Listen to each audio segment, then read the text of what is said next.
रोहित की दीदी समीक्षा की शादी अर्पित से हुई थी।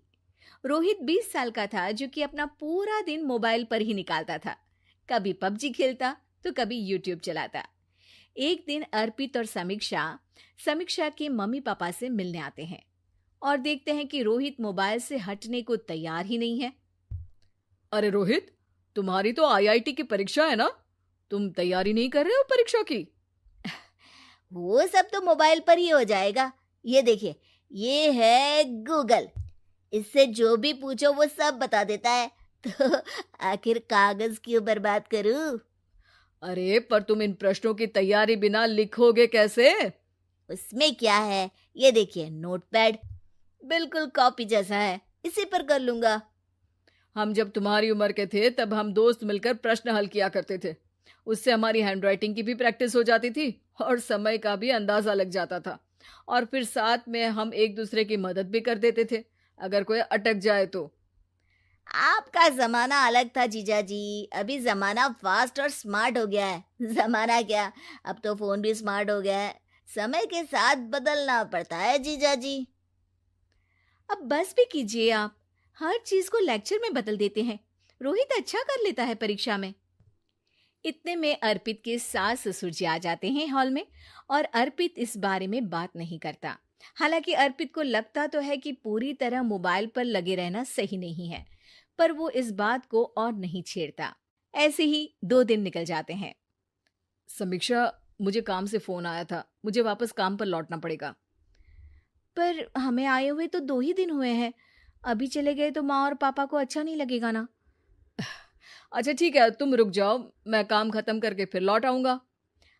एक काम कीजिए ना, परसों रोहित भी परीक्षा के लिए निकलेगा। आप उसी के साथ निकल जाना। दोनों वैसे भी बात नहीं करते। साथ में जाएंगे तो हो सकता है आप लोग आपस में बातचीत भी करने लग जाओ। आह, ठीक है, मैं काम को 2 दिन टाल सकता हूँ। उसी रात जब सब खाना खाने बैठे थे तो अर्पित अपने जाने की खबर बाकी लोगों को बताता है। मुझे काम के लिए वापस जाना होगा। अरे बेटा, पर अभी तो तुम आए हो, इतनी जल्दी चले जाओगे? नहीं माँ जी, समीक्षा यहीं रहेगी और मैं जल्दी काम खत्म करके वापस आ जाऊंगा। ठीक है, काम भी जरूरी है। वैसे कब निकलोगे बेटा? 2 दिन में। मैंने सुना है कि उस दिन रोहित को भी परीक्षा के लिए जाना है, तो कल मैं दोनों की टिकट करा लेता हूँ बुक। मेरी टिकट रहने दीजिए जीजा जी, मैं तो फोन से ही करवा लूंगा। हाँ, पर कोई दिक्कत हो गई तो? अरे कोई दिक्कत नहीं होती जीजा जी, फोन सब कर सकता है। हमारे फोन के रिचार्ज से लेकर टीवी का रिचार्ज सब रोहित यही फोन से बैठे बैठे कर देता है। अब ये नई चीज तो हमारे समझ के परे है, पर अच्छा है कि रोहित जानता है। हमारी मेहनत इतनी कम हो गई भाई। हाँ, पर अगर टिकट नहीं मिली तो? अर्पित की बात पूरी होने से पहले ही बिजली चली जाती है। अरे ये क्या हो गया, आपने बिजली का बिल भर तो दिया था ना? अरे नहीं, मैं तो भूल गया था। अरे टेंशन मत लो माँ। देखा जीजा जी, आप बिजली का बिल भी भर सकते हो, समय बदल गया है। एक बार फिर अर्पित इस बात पर बहस नहीं करता। अगले दिन जाकर अपनी टिकट करवाता है और पैकिंग कर रहा होता है जब शाम को अचानक से रोहित के चिल्लाने की आवाज आती है। नहीं, प्लीज प्लीज हो जा, ऐसा मत कर यार, प्लीज हो जा। अरे क्या हो गया रोहित? दीदी, सर्वर हैंग हो गया, मेरे टिकट मेरी टिकट नहीं हो पाई दीदी। क्या मतलब टिकट नहीं हो पाई? इतने में वहां रोहित के मम्मी और पापा भी आ जाते हैं। अरे क्या हो गया? माँ, मेरा टिकट नहीं हो पाया, सर्वर डाउन हो गया। अरे पर तूने तो बोला था कि हो जाएगा। हो जाता है, पर अब क्या करूं, ये क्या हो गया? अब कल की तो कोई बस भी नहीं है, ना ही अब टिकट मिलेगी ट्रेन की कल के लिए। मुझे तो कोई रास्ता नहीं दिख रहा। अब फिर लगता है मेरा ये साल बर्बाद हो जाएगा।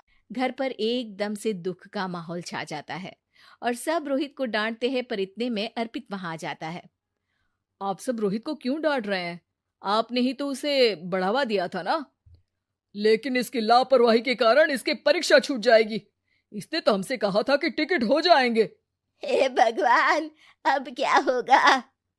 चिंता करने की कोई बात नहीं है। मैंने एक एक्स्ट्रा टिकट करवा ली थी।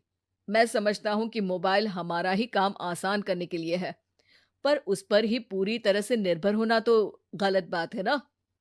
रोहित टिकट को देखकर बहुत खुश हो जाता है और जोर से जाकर अपने जीजाजी के गले लग जाता है। सॉरी जीजाजी, मुझे आपकी बात ध्यान से सुननी चाहिए थी, पर थैंक यू सो मच। हाँ बेटा, तुमने तो इसका भविष्य बचा लिया। शिक्षा, दूसरों से मदद मांगना गलत नहीं, पर दूसरों पर निर्भर हो जाना गलत है। वकील बहू। जनक पेशे से एक बहुत अच्छी वकील थी, लेकिन कहते हैं ना, बहू कितनी भी बड़ी तोप क्यों ना हो, सास के सामने तो भीगी बिल्ली ही होती है। अरे जनक, क्या बात है? आज रोटी नहीं मिली अभी तक। ये तेरा कोर्ट नहीं है जो आज फैसला ना हुआ तो कल की तारीख मिल जाए। रोटी तो रोज वक्त में चाहिए। हाँ माँ जी, रोटी तो कब की बन गई। मैंने आपको कहा तो खाना खाने के लिए, आपने शायद सुना नहीं होगा। ओहो, जज नहीं हूं मैं तेरे कोर्ट की, सास हूं सास। कोई दलील फालतू की मत देना यहाँ। बहुत जानती हूं मैं इन वकीलों को। अपनी बात ऊपर रखने के लिए झूठ बोलने में जरा भी नहीं सोचते। तभी वहां जनक के ससुर आ जाते हैं। अरे भाग्यवान, क्यों बेचारे के काम को कोसती रहती है हमेशा। मैं भी तो था वहां जब ये आई थी तुझे रोटी खाने को बुलाने के लिए। सास को तो अब गुस्सा आ जाता है कि कैसे किसी ने बहू की साइड ले ली। अरे वाह जी वाह, वो तो मैं जानती थी कि कोई ना कोई गवाह तो ये पेश कर ही देगी।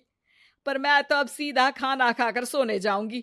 मुझे आदत नहीं है किसी से बहसा बहसी करने की। पता नहीं कैसे ये वकील इतना दिमाग लगाकर खुद तो झूठ बोलते ही हैं, साथ में झूठे गवाह भी ले आते हैं। जनक को सास के ताने सुनने की अब आदत सी पड़ जाती है। एक दिन जनक वकील की ड्रेस पर काला कोट पहनकर कोर्ट के लिए निकल ही रही होती है कि अरे कहाँ चली काला कौवा बनकर? टोक दिया ना। अब कोर्ट तो वकील वाले ड्रेस पहनकर ही जाऊंगी ना। वाह भाई वाह, दामिनी तो मैंने भी देखी है। सन्नी पाजी ने ऐसा ही कोट पहना था और कहा था कि तारीख पर तारीख, तारीख पर तारीख। मतलब कि कोई बात करनी है तो बोलिए, वरना वक्त नहीं है मेरे पास खराब करने के लिए। अरे पता नहीं तुझ में क्या देखा मेरे बेटे ने, सारा दिन वकीलों वाली बहस करती है भोली भाली सास के साथ। अच्छा सुन, जो इतनी बहस मेरे आगे करती है ना, जरा अपने बॉस से कर ले, जो 1 साल भी ना हुए तेरी शादी को और काले कपड़े पहना दिए। अंदर जा और लाल कोट पहन कर आ, पता तो चले कि नई नवेली शादी हुई है। अरे माँ जी, कोर्ट में मेरा बॉस क्या करेगा? ये तो पूरे देश की ड्रेस है वकीलों के लिए। लेकिन सास तो ठहरी सास। अच्छा, तो कोई जरूरत नहीं है 2-4 साल कोर्ट जाने की। शादी थोड़ी पुरानी हो जाए तब इजाजत दे दूंगी मैं तुझे काले कपड़े पहनने की। अब क्या था, मन मारकर जनक को लाल रंग का कोट पहनकर कोर्ट जाना पड़ता है। उसके जाने के बाद आहा, बढ़िया, ये पूरे देश की ड्रेस की बात करने वाली। अरे पहना दिया ना लाल कोट। अब सास आए दिन या तो जनक को उसके काम का ताना देती या फिर उसका काम छुड़वा देने की धमकी। तंग आकर एक दिन जनक पति से कहती है, मैं सोच रही हूँ कि कोर्ट जाना बंद ही कर दूं। अरे क्यों यार, इतना अच्छा करियर है, क्यों छोड़ने की सोच रही हो? अरे लाल रंग का कोट पहनकर जाना पड़ता है। हर बात पर सास ताना देती है कि वकील तेज होते हैं, सवाल जवाब करते हैं, झूठी दलीलें देते हैं। अरे तो ठीक है ना, वो जो कहती है अपनी समझ से कहती है, लेकिन तुमको तो पता है ना कि सच्चाई क्या है। जनक को पति की बात से हौसला मिलता है कि तभी घर पर कुछ लोग आ जाते हैं। अरे आइए पंच साहब, कैसे आना हुआ? अरे भाई साहब, सुना है कि आपकी बहू वकील है। तभी वहां सास आ जाती है। हाँ है तो, लेकिन क्या हुआ, फिर कहीं बहस कराई क्या? अरे हम तो खुद दुखी है उसके व्यवहार से। अरे भाभी जी, आपको तो पूरा मोहल्ला जानता है कि आप कितना बोलती है। फिर हम यहाँ बहू रानी की कोई शिकायत नहीं, बल्कि अपनी परेशानी लेकर आए हैं। ससुर जी खुश हो जाते हैं। हाँ हाँ, मैं अभी बहू को बुलाता हूँ। जनक वहां आती है, सबको नमस्ते करके बैठ जाती है। बहू रानी, हमारे गांव में बड़ी मुसीबत आ गई है। अब तो पूरे गांव की जिम्मेदारी मानो तुम्हारे कंधों पर है। अरे ना ना, इससे तो घर की जिम्मेदारी पूरी नहीं होती। ये गांव की जिम्मेदारी क्या लेगी? भाभी जी, आप चुप हो जाओ। यहाँ पढ़े लिखे लोगों की बात हो रही है। आप जाओ, जरा रसोई से सबके लिए चाय लेकर आओ। मैं कॉफी लूंगी। हाँ हाँ, वकील साहिबा के लिए कॉफी। सास सर पैर सब पटक कर वहां से निकल जाती है। बहू, गांव में पानी नहीं आ रहा है। पड़ोसी राज्य ने हमारा पानी रोक रखा है। इसका मामला तो बड़े कोर्ट में चलेगा पंच जी, लेकिन ऐसा क्यों? वो राज्य हम लोगों से पानी के पैसे मांग रहा है। अब आधे गांव में पानी की सप्लाई खत्म हो गई है बहू रानी। अच्छा पंच साहब, बात गांव की है तो मैं जरूर केस लड़ूंगी। यहाँ एक बार फिर सास की एंट्री हो जाती है। अरे वाह जी वाह, ये काम करवा लो, आप हमारी बहू से बहुत अच्छा करती है। मैं हूँ सीधी सादी सास। इस लड़की ने कैसे लड़ लड़ कर मुझे साइड कर रखा है, ये तो अब आपको पता चल ही जाएगा। अरे भाभी जी, आपकी आवाज तो पूरे गांव को सुनाई पड़ती है जब आप बहू रानी को सुंदर वचन सुना रही होती हैं। अरे वकील बहू मिली है, फक्र करो फक्र। हाँ जी हाँ, सारी फकर तो हम लोग ही करें। खैर, अब जो केस लड़ेगी और पानी गांव में आ जाता है तो पंच साहब लिख कर देना होगा कि हैंड पाइप में सबसे पहले मेरी बाल्टी और घड़ा भरेगा। अरे फिर तो हम बहू रानी के नाम पर घर पर ही सप्लाई दे देंगे, लेकिन ये इतना आसान नहीं है। बहू, गांव के पास अभी वकील करने की भी पैसे नहीं है तो। अरे पंच साहब, ये मेरे गांव का मामला है, मैं आपसे एक भी पैसा नहीं लूंगी। सास को बहू की बात पर गुस्सा आ जाता है, लेकिन सबके जाने के बाद झनक मन लगाकर गांव की परेशानियों को दूर करने में लग जाती है। और वो दिन भी आता है कि झनक केस जीत जाती है। अरे आज तो प्लम्बर आकर घर तक पाइप लगा गया है। खुश हो जाओ, मेरे कारण तुम लोगों को घर के अंदर ही पानी मिल जाएगा। कहानी उन आम घरों की है जहां खाने वाले तो कई, लेकिन कमाने वाला एक मर्द ही होता है। बावजूद इसके उससे उम्मीदें कम नहीं होती। देखिए जी, सामने वाले वर्मा जी कैसी अच्छी तरह से सफाई करते हैं छुट्टी वाले दिन अपने घर की, और एक आप हैं। अरे यार, उनके पास कार है, ऑफिस पास में है और हफ्ते में 2 दिन की छुट्टी होती है, तो फर्क तो पड़ता है ना। मेरी तो शादी ही गलत हो गई। अरे कोई मस्त लड़का मिलता, कमाता भी, घुमाता भी, घर के कामों में भी मदद करता, लेकिन नहीं जी, हमारे वाले को तो कमाने से फुर्सत ही नहीं, और कमाई भी ऐसी कि कोई जरूरत पूरी ही नहीं हो रही है। सुनील बेचारा शीना को देखकर सोचता है कि शीना सही कह रही है।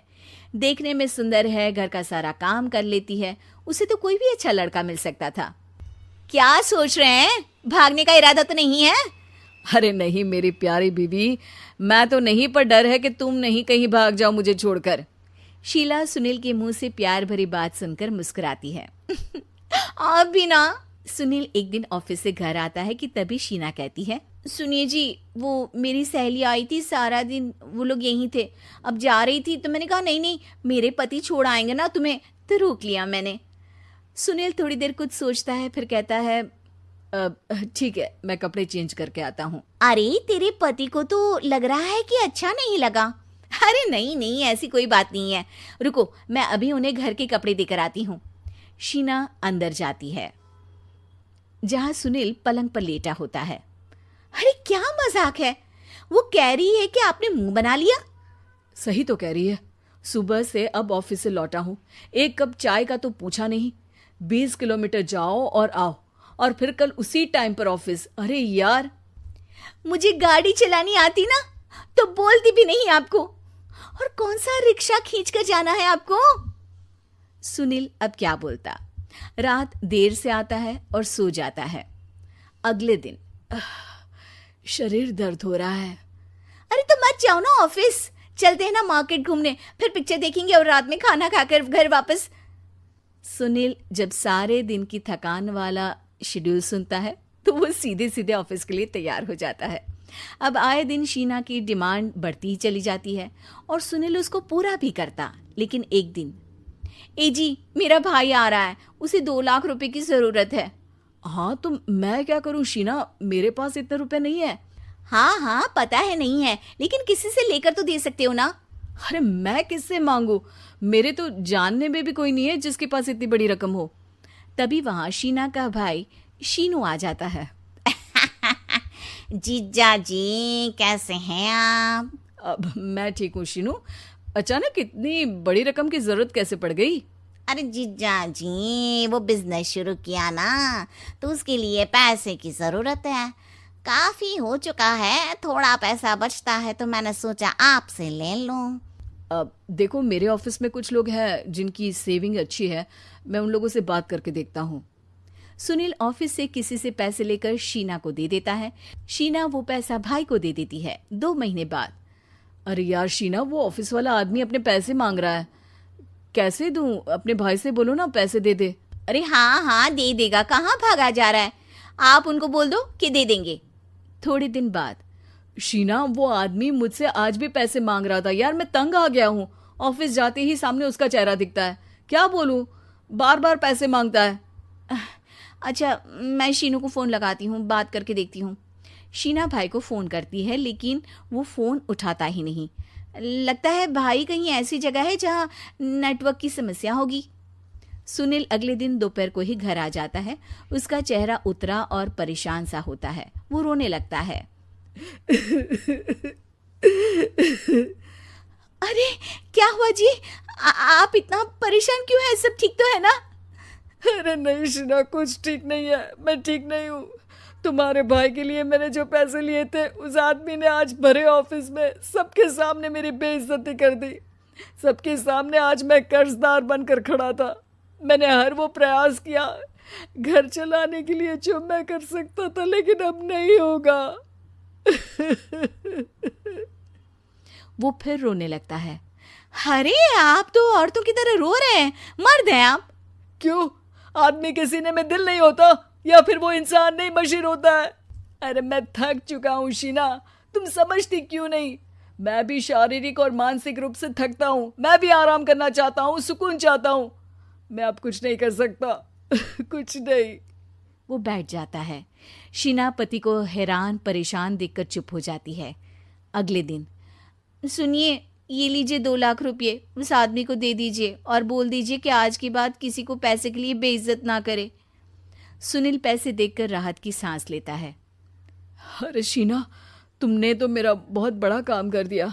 अब मैं शान से ऑफिस जा सकता हूँ, लेकिन ये पैसे आए कहाँ से? ये पैसे मैंने अपने गहनों को गिरवी रख कर लिया है। तुम ठीक रहो, निश्चिंत रहो, मैं बस यही चाहती हूँ। मुझे माफ़ करना, पर अब मैं समझ चुकी हूँ कि मर्द को भी दर्द होता है।